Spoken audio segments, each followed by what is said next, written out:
Putting It Together, the podcast that goes through the entire body of work of Stephen Sondheim, show by show and song by song. My name is Kyle Marshall, your self-described Sondheim expert. Now, it is true that we normally, once a week, go through another song that Sondheim has written and analyze the music, the lyrics, and how it ties into that show. But once every month, we do these things called the Sondheim Adjacent episode, which is what you're listening to here this week. And based on the people who voted over on our Patreon, you can go over to patreon.com/puttingittogetherpodcast if you want to join in. What they voted on was this interesting aspect of Sunday in the Park with George, in that a bunch of people that are involved in the show in its early run went off to do like kind of famous TV shows. You know, we have Kelsey Grammer, who went on to do Frasier. We have Christine Baranski, who would go on to do Sybil. But the one that people voted on was Brent Spiner to discuss the first episode of Star Trek: The Next Generation. Captain's log, stardate 41153.7. Our destination is planet Deneb 4, beyond which lies the great unexplored mass of the galaxy.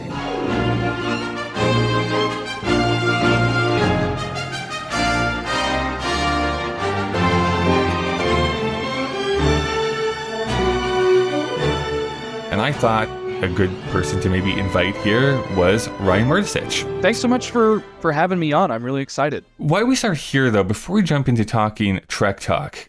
We're both the biggest Trekkies in the world. Why did we start with musical theater? What first got you into musical theater? I started really doing musicals when I was in high school. I feel like I know a lot of people that start earlier than that, at least that are around my age. But yeah, I started in high school, and honestly, like, I always kind of knew musicals. They always existed in my world, but like the same way that the general American populace does. You know of things like 42nd Street or Hello Dolly, but we never really watched them in my house. I had seen West Side Story when I was a kid in school, weirdly. Yeah, I kind of just randomly that's how they taught about the history of America, actually, is through West Side Story. Exactly. They're like, look at this. This is a perfect example. Right. No, but really, I just kind of got into it in high school for fun. I wasn't good at sports, and so thought I'd give it a try. I really liked music and kind of got into it. And I went to this very weird high school that it kind of was a performing arts magnet school, but that's not really like what it was trying to be. It just kind of ended up being that way. And I remember being a sophomore in high school, and this is the idea of the kind of kids that went there, is that someone went up to me and went, Ryan, would you rather play George in Sunday in the Park with George or Bobby and Company? And I had not seen either of those. And I just lied and was like, well, George, of course. And then went home, actually went to the library, got frantic Googling, yeah. Well, I went to the library, got the DVDs, right? And actually the DVD of the Raul Esparza, I think, had like just come out. Watched both of those, and that kind of changed my life from then on. I've basically dedicated my life to musical theater since then. That's amazing. So did you get into the performing side of it then? Yeah, I started as an actor, and I still am a professional actor. I work pretty regularly, but that's what really got me into it. But then when I went to college, I studied acting and music separately in undergrad, and part of the reason why I did that was because I became so obsessed with Sondheim, and I really wanted to learn the ability to like thoroughly analyze his pieces from like a directorial standpoint, an acting standpoint, but also from a music standpoint, and like, why is he picking this chord? What's going on with the structure of this song? And that's when I sort of started to span out of just acting and into like directing and producing and how I can make theater as well. I mean, they are obviously very different skill sets. Is there one of those roles, like acting, directing, producing, that you find yourself to be the most inspired by, like the part that you enjoy doing the most?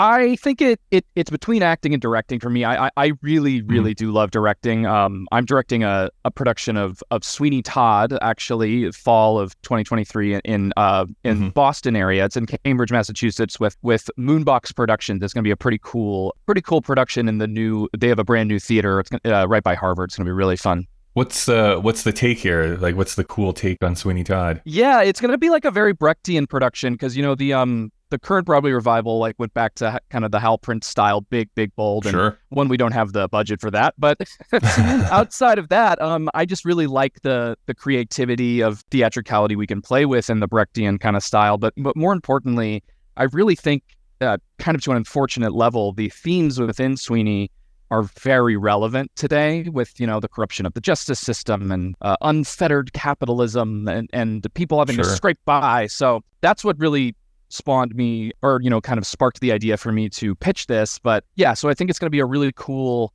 like Brechtian, hopefully pretty scary, but also kind of politically interesting production. How much blood do you have? Well, that's a secret. You got to come see. Okay. That's fair. More than you'd think, less than some other productions.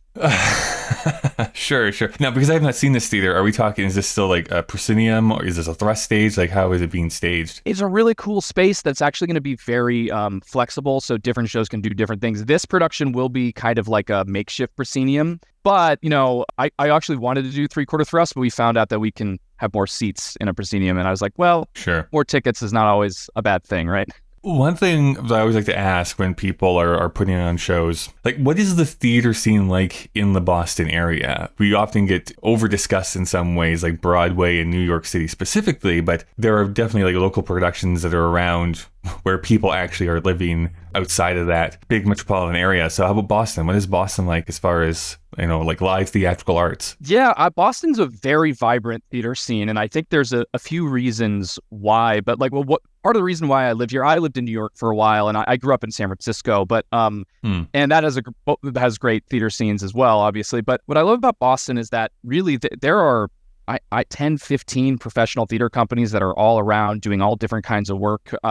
But they really each kind of have their own voice and cater to their own specific audience, whether it's, companies like Speakeasy Stage that's really about like brand new kind of shows, or, places like Regal Music Theater that really focuses on classics. Like that, you can kind of get a little bit of everything. But I think part of the reason why Boston's such a vibrant theater community, and it's all professional, is the other thing. Like, it's not just community theater, which is very important and amazing on its own right, but all this is, you can kind of make money actually and live doing this here. But part of the reason why I think is due to it being like one of the first states in America to legalize gay marriage. So a lot of queer people that were, living in New York or Broadway related or something, they all moved here in like the early 2000s to kind of make a new life and created this really vibrant theater scene as a result of it. Oh, interesting. I think that's cool. I guess last question, to wrap this all up with, because you are still an actor, is there a role that you have not been able to tackle yet? There's like, this is on my list. This is the thing that I want to try and do. I'm very lucky. When I was in graduate school at the Boston Conservatory, I got to play George in Sunday and Sweeney in Sweeney Todd back to back. So I'm very lucky there. But, I have auditioned for various productions of Assassins and various productions of Into the Woods over and over and have never gotten them. And Assassins, I've been up for every single role except for the Balladeer. And I don't really know how that happened, so I don't really know where I fit in there. Yeah, I mean, back in the day, I auditioned for Jack over and over and over again at different productions of Into the Woods. And I eventually had a casting director say, "Ryan, you're the baker. You're not Jack." And I was like, "Oh, okay." So one of these days, the baker would be pretty cool. That's just a very nice way of saying you're no longer a twink. You can't be Jack anymore. Yeah, I think, that's exactly it. That's what I took away from it, at least. Let's transition here now to Sunday in the Park with George, I guess, more broadly. Yeah. We're kind of still talking about that in the main show right now. You went and saw that production at an early age because you said that that's the part you wanted to play. Is this a show that continues to be inspirational to you? It's my favorite musical of all time, without a doubt. I've seen it. I've seen so many productions. The most recent Broadway production, just so many. But yeah, I think that is where Stephen Sondheim is really showing his inner Oscar Hammerstein. Actually, in what way? I think he's able to kind of relax and not try so, and also because we're in the nonprofit world when it was being made, but like I think he's not trying to show off and really just trying to write the show that he wants to see in the way that he wants. And like he has some of his simplest and yet most moving lyrics in that show in comparison to something like Night Music, which I think is like probably maybe arguably his best lyrics from like a cleverness point of view. But Sunday, it just is so simple, and I've never once seen any production of that show where I didn't go into the bathroom during intermission and just see a line of middle-aged men weeping all in the bathroom, right? Right. It is something that I guess I haven't really brought up a whole lot here this season too, but I think what you're right and what you're keen in on is that so many of the songs, I would say maybe outside of Putting It Together, where he gets to be pretty clever and goes on those long, like, rhyming runs. Like, so many of the songs in this score are, like, 1 or 2 syllables. Like, we're talking, like, simple words that we're going through here. But, yes, are tied so much to the emotion of what the characters are singing about that it just is, like, this outpouring of, like, oh, my gosh, like, I'm being totally moved by this. I also, if you look at the rhymes, like, they're not overly complicated. And even when sometimes they're, like, a very intentional lack of rhymes. Like, when I hear, like, Sunday by the blue, purple, yellow, red water, I just in my head hear the sun is swimming on the rim of a hill. You know, like I just hear Oscar Hammerstein in that. Like that's so true. There's so much restraint in his writing in that show, and I think it just lands beautifully.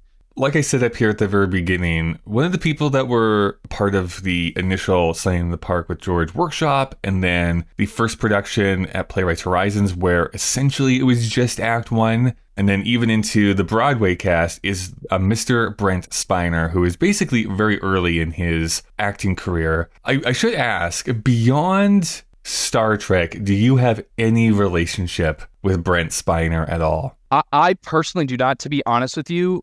I don't think of Brent as Data. I think of him as Franz, right? Right. Okay, got you. But no, I'm sure I've seen him in things, but I just really don't.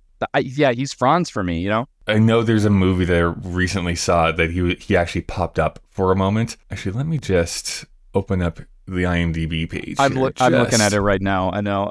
But I was going to bring up 2 things. Oh, isn't it Independence Day? Is that what I'm thinking of? I think that's... Yeah. I think the other big thing that a lot of people... I guess it really depends on what your age is, but definitely I think, Independence Day is going to be the big thing that other people will know him from. I had the VHS of that, of course. Of course, yeah. But the 2 things I was going to bring up, because I am an old... there is he had a recurring guest spot on Night Court back of course.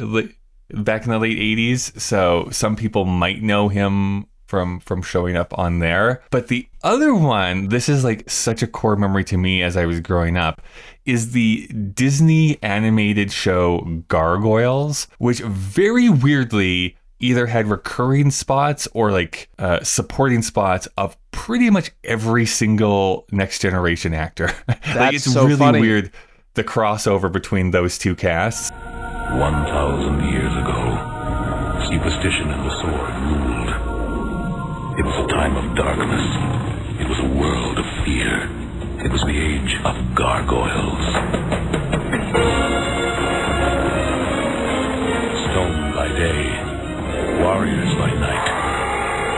We were betrayed by the humans we had sworn to protect, frozen in stone by a magic spell for 1,000 years.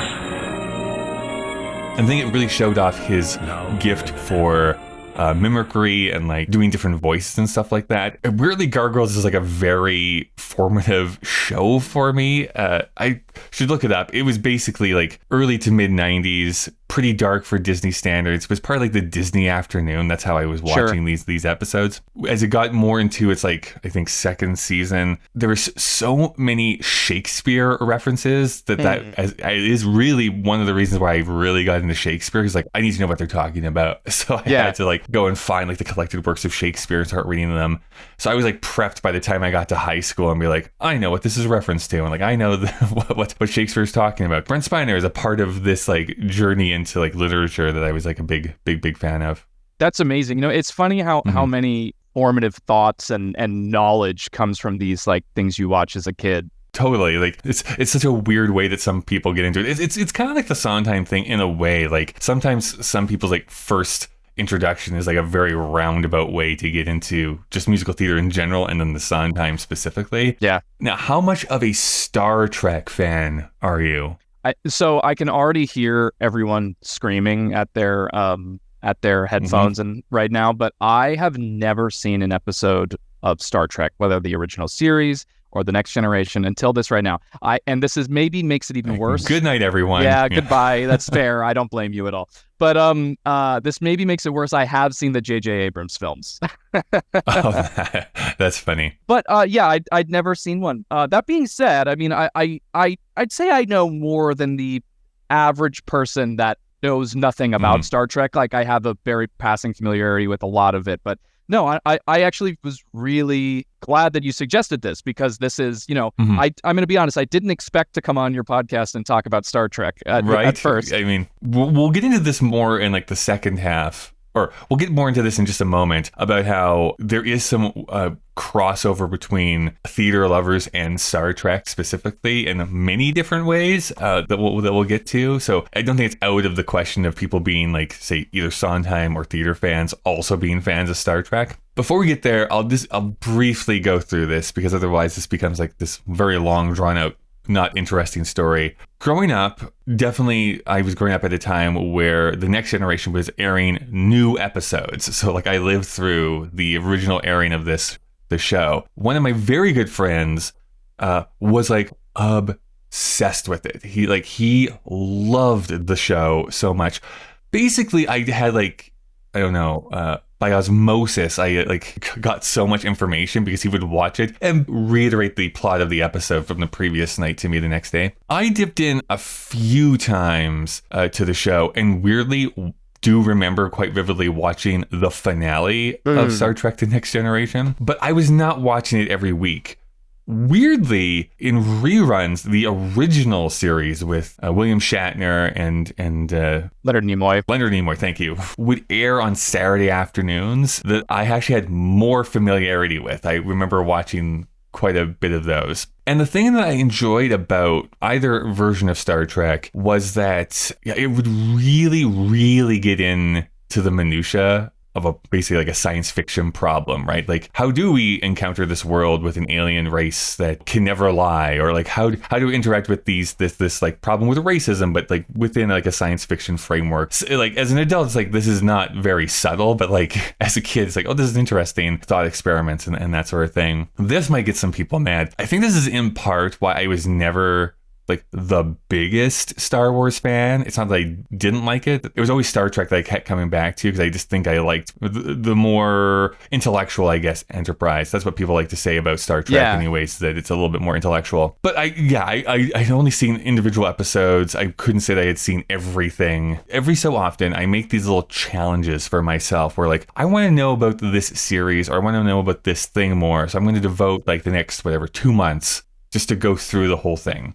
So I've done this with, of all things, I did this with the Godzilla series here like a decade or so ago, where I watched every Godzilla movie, which, spoiler alert, 90% of them are awful. But the first one is amazing. It's one of my favorite movies of all time. And then it kind of goes downhill from there. I want to watch all the Disney animated films. I'm just going to go through and like watch all of them just so I have like that base knowledge. And I think it was it must have been for like the third of the J.J. Abrams series, although I don't think he directed the third one. But regardless, I was like, you know what? It's time for me to get like a basic understanding of all of this. So what I decided to do, in a very short span of time, I think it was 3 months, I very much crammed in all of the original series like movies that had come out with that cast, all of The Next Generation, and all of their movies. Which is many. Yeah, I forget what it is. So there's like Nemesis. There's 3 seasons of so there's 3 seasons of the original series. It's like 67 episodes or whatever it is. I think there's 6 of those films, and then there's the 7 seasons of The Next Generation, and then they have 4 films. But technically, I forget how it works, but there is a crossover at one point where there's a crossover, right? Generations, where it's like the original cast and then the new cast kind of crossing over. So anyways, I watched it basically chronologically, and so I basically got this huge dump of information of Star Trek. Started to understand a lot of the references that had maybe been going over my head too for some of the other stuff that I had watched. That is actually all of the Star Trek I've ever seen. I have never actually dipped into Voyager or Deep Space Nine, or I know there's the new stuff that's going on right now, Beyond and or is it Beyond? Whatever, Lower Decks. There's a whole bunch of Star Trek stuff that's going on. Have never watched Picard. Like, I have literally not watched any of the other ancillary stuff. I know what everyone's going to say. The Star Trek fans out there is like, you have to watch Deep Space Nine. You have to watch Voyager. And to that I say, I know, I'll get to it eventually. I just don't have time. I just don't have time to watch 7 seasons of a show right now, which back then means 24 episodes each season too. So it's a time commitment that you have to kind of put in. So that is basically where my Star Trek knowledge ends. Original series, Next Generation. I've seen everything, I guess except for Picard, but I've seen everything in relation to those two properties. That's a good amount, I'd say. Yeah, that's a lot of hours of time that I've spent watching Star Trek. Yeah, it's like you have to do that and balance that with going through every Sondheim song, you know? So we got to pick one or the other for the That's right. for the remainder, right? I appreciate the fact that Star Trek, as like serious-minded as it is sometimes, isn't afraid to get goofy occasionally. Like even the original series, like people make fun of like the low-grade special effects and all that kind of stuff, but it's like there is moments where they know intentionally that they're being kind of silly, and those are the moments that I greatly enjoy. Yeah, honestly, so again, I'd never seen an episode of Star Trek. I loved this. I loved it so much, in fact. I'm mad at myself for not having watched this ahead of time. Like, I thought it was wonderful because of all the things that you're describing. It's this interesting mixture of, like, quite complex and interesting interpersonal dynamics with, like, kind of fun, pulpy, kind of campy things at the same time. Like, in the same episode, do you want to get into the episode now, or do you want to hold? Yeah, let's get into the episode, because we're just talking about the very first episode of Star Trek The Next Generation. Oh my gosh, Mission to Farpoint? What is it called? Encounter at Farpoint. Encounter at Farpoint. Yeah, that's what the first episode is entitled, where we're the heavy duty is like, okay, Star Trek as a TV show has not been a thing for nearly 20 years. And so they get this new cast. They're trying up something different. Gene Roddenberry, who had created the original, is back as kind of showrunner. We do not have time to get into his crazy life, but like he is there in the first season kind of guiding the ship, so to speak, and trying to capture the magic of what people liked about Star Trek, but also trying to update it for like a modern audience in the late 80s. I was going to ask, is this almost like the first like modern take of a reboot that we think of? I think as far as how we think of a reboot, yes. Because obviously that's happened forever. There's Girl Crazy and Crazy for You and like all kinds of things like that forever, right? But right. Yeah, like I was thinking about it. Like I can't think of one before this that was like really like we're gonna do it again, but with new people.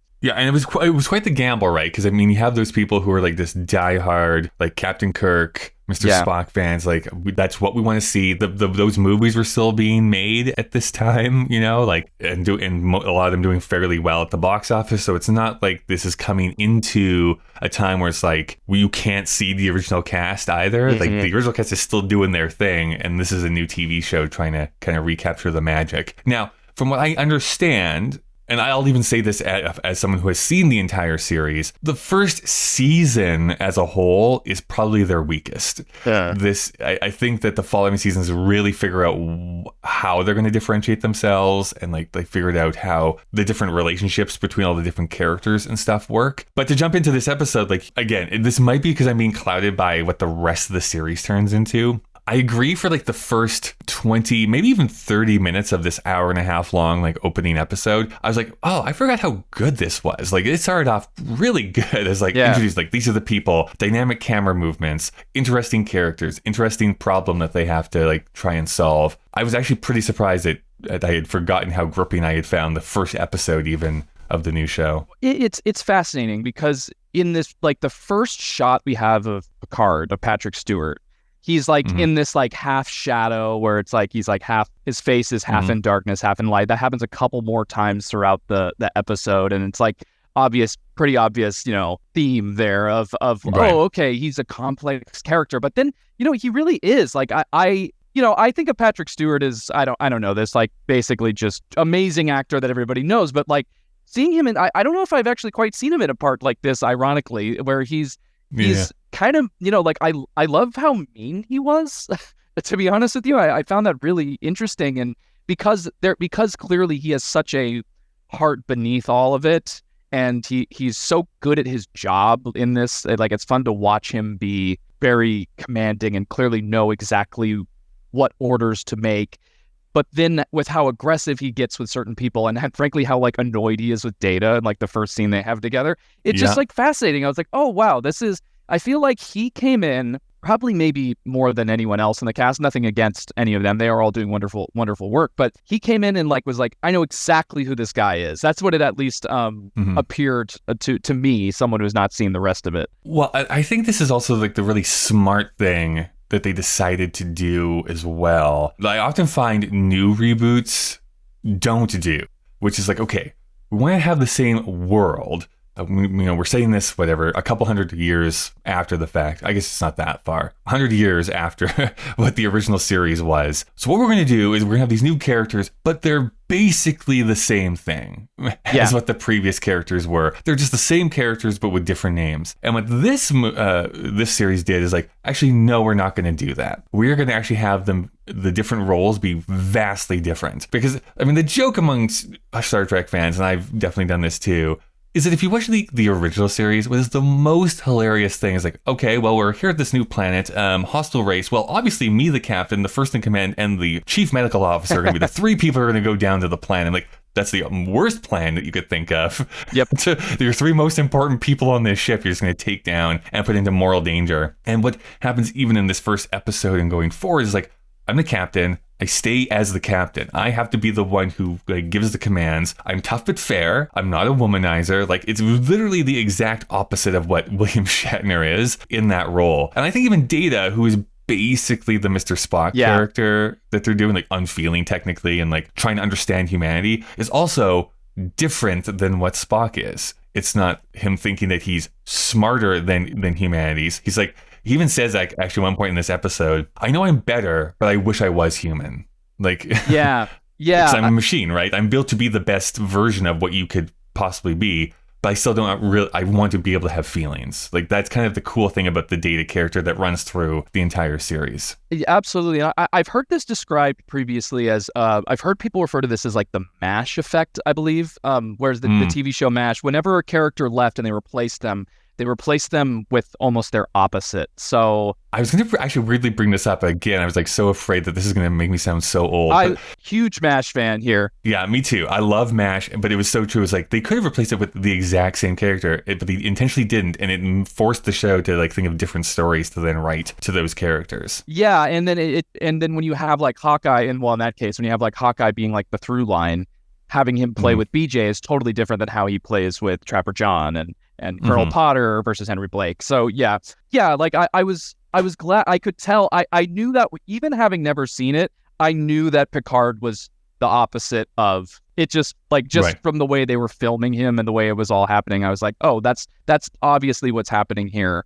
And I could tell how exciting that must have been when it first came out. You know? Yeah, I mean, it's interesting to read some of like the reviews from critics who I feel like the critical consensus at the beginning was a bit of excitement and like, okay. But I think a lot of people thought this show was going to be like canceled halfway through the first season in many cases. And I think there was a bit of pushback even from fans until they're like, oh, no, like this is still Star Trek. It's different characters, but it's still kind of Star Trek as well. The other cool thing that gets introduced in this first episode is the introduction of the I guess race, but also the character of Q, who showed up many times throughout this show, is basically the foil of Picard throughout most of the next 7 seasons. Yeah, I was obsessed with him.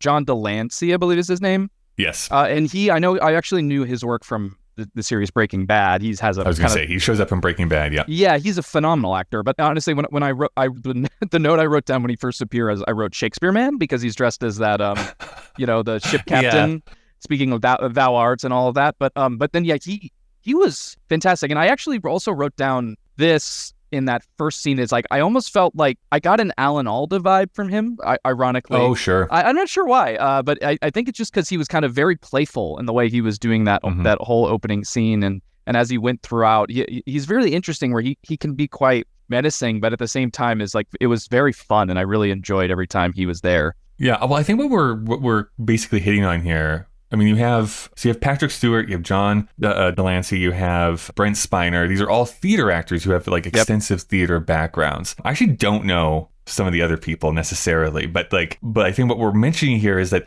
everyone here is playing it straight. This is not like wink, wink, hey, isn't this kind of silly type of vibe to it? It's like there's kind of some silly things that are happening around them, but it's like, no, if this is to be taken seriously, or if I have to communicate this as a threat, I have to play this essentially as straight as possible to communicate that to the audience. I think Patrick Stewart has actually discussed this in like interviews throughout his career, is that he basically approached this as he would a Shakespeare text. Is like, I have to play this as if this man is a real person who has thoughts, feelings, fears, all that kind of stuff, or else the audience is just not going to care about the journey that happens after that. He was also one of the people who thought like for sure this is going to get canceled halfway through the first season. So like he wasn't thinking he was going to be playing this for 7 years either. Yeah, and again, many years later, again for the Picard show. Right. But he's really something else in this. I really quite loved. Also, I just want to say he looks fantastic in his uniform. The way his waist, like it really he just looks fantastic in that. But I don't know. I was really just struck with him in general. I loved the line. This is later in the episode, but when he says, "Would you object to your captain ordering a clearly illegal kidnapping?" When he says that to Riker, I don't know. I just was like, oh, like I love this guy. I don't know. He's just such a fascinating, complex man. And like as an actor, have you ever seen? There's a clip of from like I want to say like the RADA or something where he's acting in a Shakespeare class where he's being directed by a director, kind of talking about acting, and he does some scene. I honestly don't even remember what scene it is. It's some Shakespeare, and he does it the first time, and he's really like leaning into the emotion and kind of just like, it's one of those things where when you watch it, you don't think he's overacting. You think, oh, but that was really impressive what he's doing, and then the director basically says, that's all great, but really focus on like what action are you playing in the scene? What is your objective? What are you trying to achieve? Don't just try to feel things. And then he does it again, and that second time you're like, oh, this is it. This is so clear. It's so complicated. Right. It's so simple, and it communicates so much more than the first one did, even though the first one was filled with emotion. I saw all of that second take, if you will, throughout this whole episode. Everything was very simple, it's very direct, and was very specific for almost every line he said. And I also really enjoyed, this is like a thing that they don't do in shows anymore, where they'll just like hold a shot on people while they transition to commercial. Yeah. But like, honestly, like even in some way, it's kind of corny looking at it now, but in some ways it's very captivating. Like just to see the shot of him just holding in action there for a second before it fades to black. Yeah. And I don't know. It's just it's so weird. Like you're so right. Like there's things here that date it to the time period that it was being made. But again, growing up through that, it's just like, oh yeah, commercial break's coming up. He's just like, you knew exactly what was about to happen. Yeah, but it's captivating in its own way. Quick little side tangent. How did you watch this? Like, where did you go to watch this? I watched it on Paramount Plus. Okay. Is it in 4:3 or is it in widescreen on Paramount Plus? I didn't write that down. That leads me to believe I think they might have converted it to widescreen based on that. Well, I only bring this up because as far as I understand, someone can correct me if I'm wrong, this was one of the examples of a TV show that was actually shot in widescreen but presented in 4:3. So the version I have that I watched was in 4:3, but I think it has been remastered into widescreen format. The X-Files, I know, is the other show that did this, where they shot it in widescreen so that when they did do the remaster, they could just release the widescreen version because that's how it was mastered originally. I think that is true for Next Generation as well. Anyways, just a little side digression. Have you ever seen the Buffy the Vampire Slayer that's like out on streaming now? Yeah, which is not good. I was going to say, that's the opposite of that, where they shot in widescreen knowing they were going to crop it, and now you can see the crew and stuff. Yeah, exactly. You see the Teamster like smoking a cigarette in the corner. Exactly. I don't think that's supposed to be there. I mean, the other thing that I also hate, this is as a big fan of preserving aspect ratios for the most part. Like when I was getting into film, for instance, as a teenager, I made it very clear to people giving me gifts, like the widescreen version. Otherwise, you're cutting out a third of the image. People are so afraid of like black bars, and now it's almost like the reverse, which is really weird to me. Is like everything has to be in widescreen, so you get this really weird thing. Was like we're watching old episodes of Seinfeld that have been cropped into widescreen, and then you're not actually seeing jokes that are happening because so much of the image has been removed from it. I'm like, guys, it's fine. Black bars are okay. It's okay if we have black bars. Yeah, and you forget about them after 10 seconds. Weirdos. I want to give a shout out to Canadian actor Colm Meaney, who shows up in this first episode as well, who would also go on to be in Deep Space Nine, I want to say. I think that's the show that he kind of takes over for as almost the main character, and has had an extensive career in his own right. And I saw him in an airport once, and that's my claim to fame. Incredible. He looked very perturbed, but I think it's because his flight had been delayed. But true story. The other thing I wanted to bring up, because they make this such a big deal in this episode about like the bowl of the ship connecting, like the saucer of the ship connecting with the rest, which is cool. They spend so much time on that mechanism kind of connecting itself, which if I remember correctly, comes up like one other time in the entire rest of the series, maybe twice, but it's like they make such a big deal that never happens again, really. That's interesting to know, because I actually found that moment like quite thrilling. Perhaps because there's this idea that a few different like directors and stuff talk about of like a revelation of space. This idea more in the stage than on screen, but it's like this idea that something you're able to reveal there's an additional thing that you weren't aware of. It's always exciting, right? So for some reason for me, I was like, oh my goodness, look at that. I never would have thought of that, but then I kind of hear you. If it's like it never really comes up again, like it'd be cool if that was like a thing that came up every once in a while. The other two things I just want to mention about Brent Spiner, because this is like the pilot episode, right? The first episode. There's a lot of stuff it needs to do. It needs to really set a lot of the rules in place and stuff that you're going to be, I don't know, things to expect. The big one is that this is the first time the holodeck is shown in a Star Trek property. It would then go on to become such a big thing in a bunch of the other ones, but yeah, this is the holodeck introduction, which is fun. And I think basically every tech billionaire has been trying so hard to be the first person that gets to recreate this. I never thought of it in that way, but you're exactly correct. That's what it all boils down to. Yeah, I will make the holodeck. Yes, and may depending on who it is, I may enjoy it as well. That's right. Now, he also does save Wesley from drowning, which might have been a mistake. I'm just going to put it out there. But that was, so when you were talking about how it's like, oh, like, it's a mixture of like really complicated, interesting stuff and then stuff that's like a little campy and corny. Goofy. That was the scene where that actor, as he was walking across things that are very easy to walk across and then very intentionally fell into the water. I did laugh a little to myself at that moment. Good old Will Wheaton, who has gone on to do some great stuff, but very much maligned in his time on Star Trek. Great in Stand By Me, so everyone should go and watch Stand By Me. Great on Celebrity Jeopardy, too. Oh, that is right. Yeah. There is also this really nice passing of the torch, so to speak, because Data also gets the scene with Bones, right? You get with the Doctor from the original, very old, in old age makeup as they're walking the hallway type of thing, but basically he gives that speech to Data of like, hey, treat the ship well and she'll treat you well, and then it kind of fades to black. But a nice little emotional moment is kind of, again, that torch passing from original series to the new series. Yeah, I think, I don't know, like, again, as someone from the outside, I thought this was treated like very well. Obviously I don't have these attachments to all the, or like I know who all these people are, of course, but like, I don't have full understanding of like all of the goings on. But yeah, I don't know, like it felt like, it made me really excited to see where this went, kind of how the torch was passed and how they moved through this particular adventure of theirs. So you have a story about George Takei. Yeah, so years ago when the classic stage company revival of Pacific Overtures was happening in New York, I was there, and it was kind of like a weird, humid day, and I honestly I had just gotten to New York. I didn't live there at the time, but I was in town to go to a bunch of really big auditions. I got there, and like maybe 10 minutes after I got there, I get a phone call offering me an acting job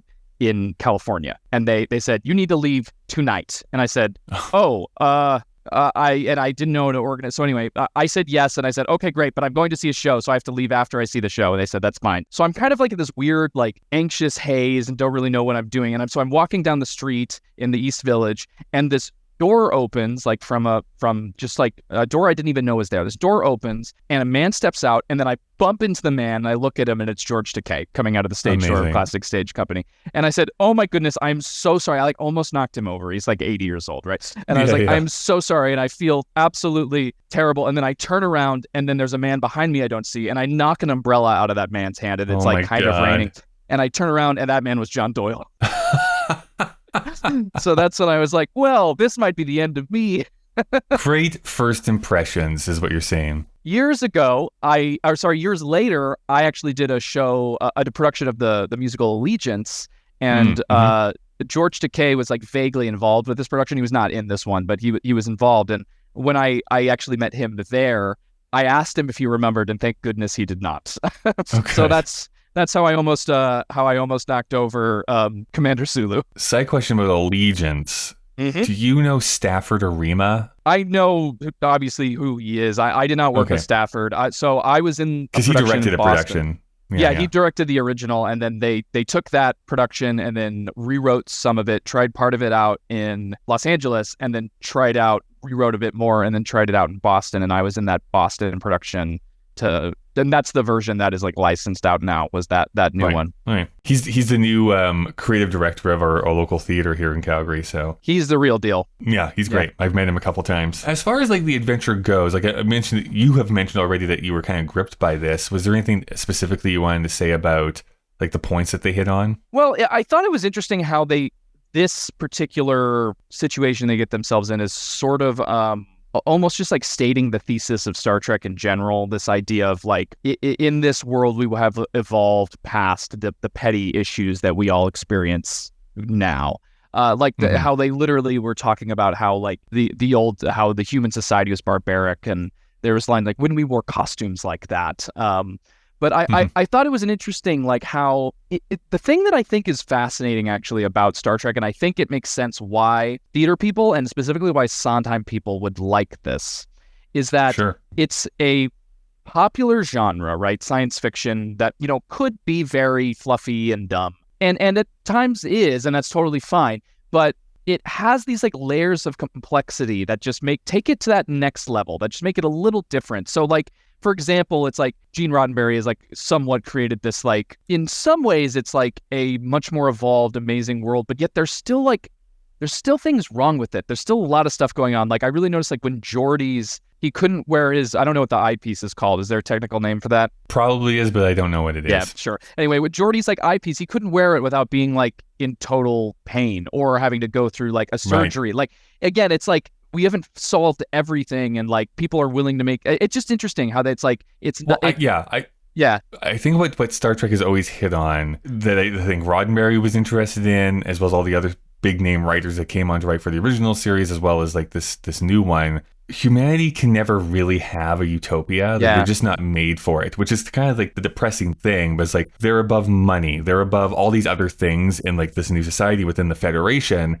But we still have this issue with like butting up against new societies, having prejudices against certain people, wanting to go to war. Like none of that goes away, even if you're living in an idyllic world. Like it just doesn't. And I think that that's what they find so fascinating, is that human nature always wants there to be some kind of conflict. We're not good at staying static. Yeah, and I just think it's, I don't know, I liked that the main thesis, like the main, problem of this episode was sort of going against Q, who's sort of like indicting the human race for their flaws. I don't know, I just found that like interesting that that's how they decided to begin, was with like almost a statement of thesis, as opposed to just, journey of the week, which although I will say I was honestly like really riveted by the space jellyfish. I know, yeah. That's how this episode ends, with the two space jellyfish like entangling their tentacles with one another. But I think they make up a good thing. It's like you have made this like whatever world or living space, and yes, you are keeping this thing alive, but you're only keeping it alive so that you can be happy. Like there's this really weird thing, like this is a sentient being. You can't just treat it and imprison it and think that you're in the right for keeping it imprisoned, even if you're giving it food and like et cetera, et cetera. Like there's a few different layers that are going underneath that too, of even if this being can't talk, it still has feelings and thoughts and hopes, dreams, et cetera, et cetera. Yeah, and I mean, even that concept right there, like, you know, I again, like you mentioned this earlier, but it's like the stereotype of I think Sondheim and Star Trek is like, it's very cold, it's very cerebral, it's very dry.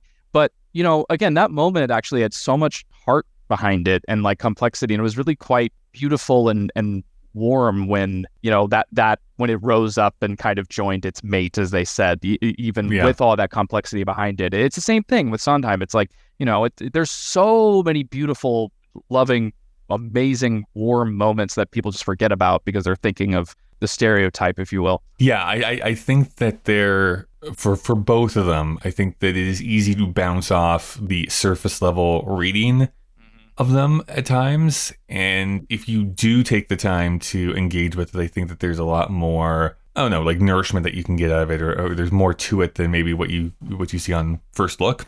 Now, that is not to say, I just want to be very upfront, it's not to say like every lyric is amazing that Sondheim has written, nor do I think every episode of Star Trek is great, but like there is more to it than maybe just looking at it at face value. Yeah, and more to it than than I'd say it's like peers, if you will. I think, you know, when you study musical theater history, you often will just go through like the big hits, right?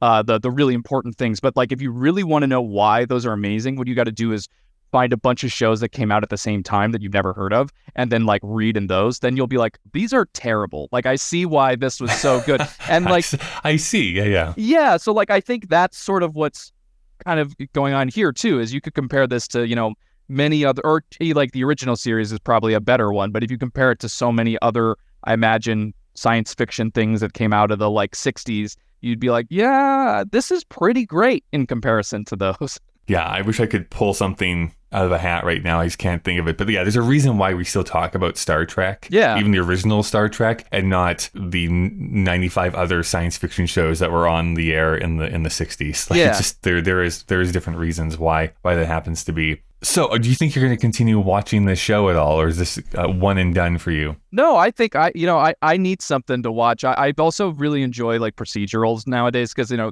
I love the prestige dramas. Don't get me wrong, like that are happening right now. They're all wonderful, but there's something nice about like, and this will be wrapped up, and then I can kind of just take a break and come back to the next one, and there's an overarching plot, but it's not like too crazy. So this is, I feel like this is like an unpopular opinion. That is like my favorite type of TV show to dip into. I love the overarching storyline through a season. I think there's some great storytelling tricks you can do, but I also love the ones that you can just jump in and watch an episode that is also doing that. This is why I keep going. I'll use the example all the time, but if we're talking about like Buffy or the X-Files, those types of shows, which are like, technically, yeah, I could watch any episode just by itself. Yeah. And I also get something from it. And yes, there's an added benefit if I watch the entire season, because there's usually arcs and stuff that are going through it that are being hinted at. What I hate is like, I get it, everyone who tells me about all their favorite TV shows they're airing right now, and then they tell me, as if it's a positive, it's like it's a 10-hour long movie. And I always want to respond, but then I don't want to watch that. I don't want to watch a 10-hour movie. I want to watch a TV show. Like, I like being able to dip in and being like, okay, that was a satisfying hour, 45 minutes or 30 minutes, whatever it is. And there's an arc going through it at the same time. Not like, well, that was part one of literally a 10-hour long thing. I'll now get off my soapbox.